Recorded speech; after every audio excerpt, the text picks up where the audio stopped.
여러분, 도대체 악의 본질이 무엇일까요? 그것은 바로 악한 세력들끼리 분열되어 싸움을 벌임으로 서로를 파괴한다 하는 것입니다. 안녕하세요. 닥터 바이블의 박성민 목사입니다. 오늘은 요한계시록 강의 43번째 시간으로 계시록 17장 15절로부터 18장 3절까지의 말씀을 중심으로 악의 본질이라는 제목으로 함께 은혜를 나누고자 합니다. 오늘의 본문 말씀입니다. 또 천사가 내게 말하되 내가 본 바 음녀가 앉아있는 물은 백성과 무리와 열국과 방언들이니라. 내가 본 바 이 열불과 짐승은 음녀를 미워하여 망하게 하고 벌거벗게 하고 그의 살을 먹고 불로 아주 사르리라.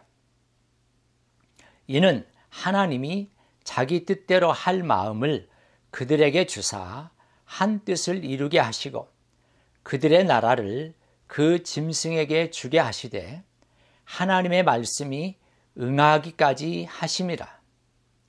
또 내가 본 그 여자는 땅의 왕들을 다스리는 큰 성이라 하더라.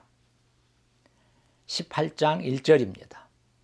이 일 후에 다른 천사가 하늘에서 내려오는 것을 보니 큰 권세를 가졌는데 그의 영광으로 땅이 환하여지더라. 힘찬 음성으로 외쳐 이르되 무너졌도다 무너졌도다 큰 성 바벨론이여, 귀신의 초소와 각종 더러운 영이 모이는 곳과 각종 더럽고 가증한 새들이 모이는 곳이 되었도다. 그 음행의 진노의 포도주로 말미암아 만국이 무너졌으며 또 땅의 왕들이 그와 더불어 음행하였으며 땅의 상인들도 그 사치의 세력으로 치부하였도다 하더라. 여러분, 오늘 본문은 매우 의외의 내용을 담고 있습니다. 그것은 바로 그렇게 사이가 좋던 음녀 바벨론 그리고 짐승과 열왕이 균열을 일으켜서 마침내 짐승과 열왕이 힘을 합쳐서 음녀 바벨론을 망하게 만든다는 내용을 담고 있는 것이 바로 그것입니다. 우선 15절에서 이 음녀가 앉아 있는 물에서 이 물은 백성과 무리와 열국과 방언들을 뜻합니다. 사도 요한은 이러한 물의 상징성을 이용해 전 세계를 지배하는 바벨론, 즉 로마의 방대한 권력을 강조하고 있습니다. 그런데 이와 같이 많은 물 위에 앉은 음녀는 결국 하나님의 심판에 의해서 멸망의 길로 가게 됩니다. 여러분, 그러면 그렇게 막강하던 음녀 바벨론이 어떻게 패망의 길을 가게 되었을까요? 그것은 바로 아주 의외의 방법으로 이루어지는데, 즉 처음에 말씀드린 대로 그렇게 사이가 좋던 음녀 바벨론과 짐승과 열왕이 서로 균열을 일으켜서 마침내 짐승과 열왕이 힘을 합쳐 음녀 바벨론을 망하게 하는 결과를 초래하는 것입니다. 다음으로 16절에서 천사는 음녀의 비극적인 최후를 언급하고 있습니다. 열불로 상징되는 열왕과 짐승이 음녀를 미워하여 망하게 하고 벌거벗게 하고 그의 살을 먹고 불로 아주 살을 것이라는 의외의 내용을 전하고 있습니다. 이 음녀에 대한 열왕과 짐승의 미움에서 시작된 적대적인 마음은 결국 그 음녀를 불로 사르는 순간까지 도달하게 됩니다.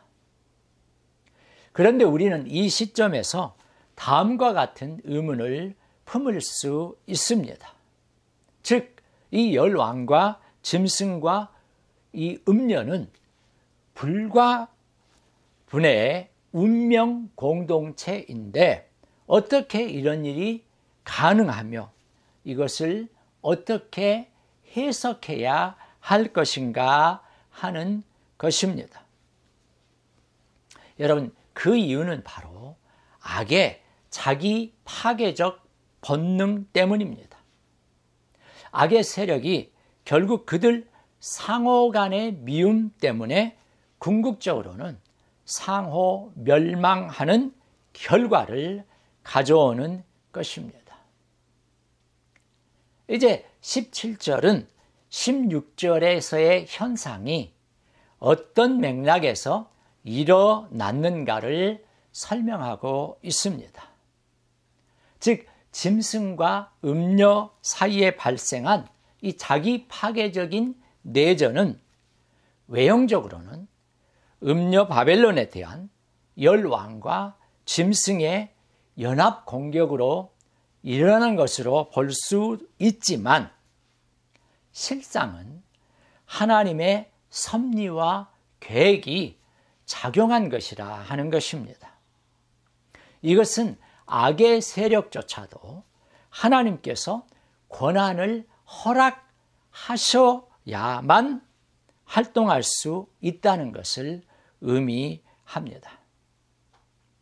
마지막으로 18절에서 천사는 여자가 가진 상징적 의미를 해석합니다. 여자는 땅의 왕들을 다스리는 큰 성인데 계시록에서 큰 성은 바벨론을 의미하고 있습니다. 또한 요한이 살았던 시대의 큰 성이란 바로 로마인 것이죠. 세계 역사를 통해 볼 때 바벨론과 이 로마는 성전 파괴, 우상 숭배, 성도의 핍박이라고 하는 공통점을 공유하고 있습니다. 그런데 이러한 음녀가 자신이 다스리던 존재들인 열왕과 짐승에 의해서 공격을 당했으니 18절의 이 말씀은 온 땅의 왕들을 다스리는 강력한 나라인 이 바벨론으로서의 로마 제국도 얼마든지 멸망할 수 있는 처지가 될 수 있음을 비꼬고 있는 말입니다.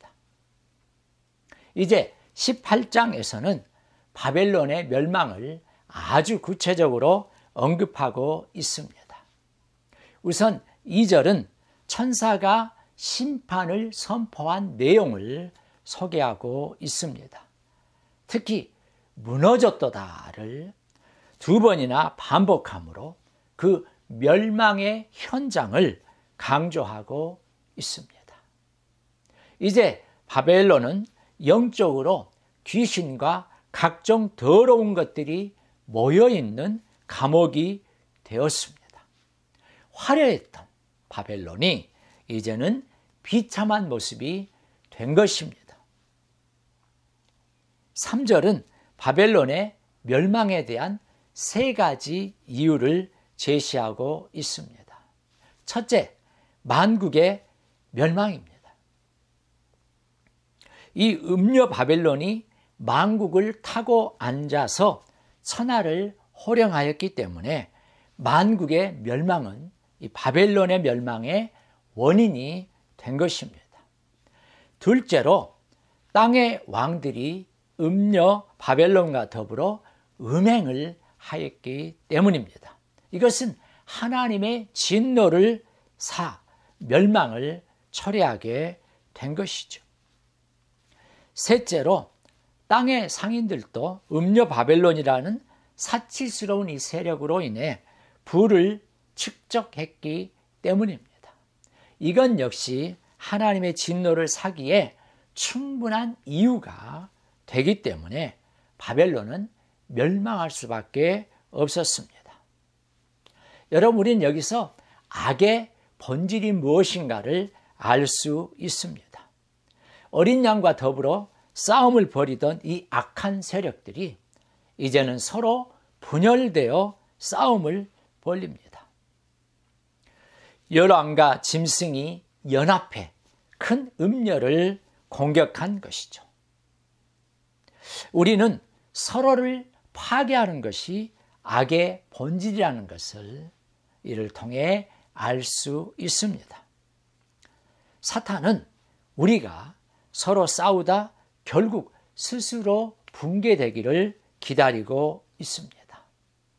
그래서 사도 바울은 에베소서 4장 2절로 3절에서 모든 겸손과 온유로 하고 오래 참음으로 사랑 가운데서 서로 용납하고 평안에 매는 줄로 성령이 하나 되게 하신 것을 힘써 지키라고 권면하고 있는 것입니다.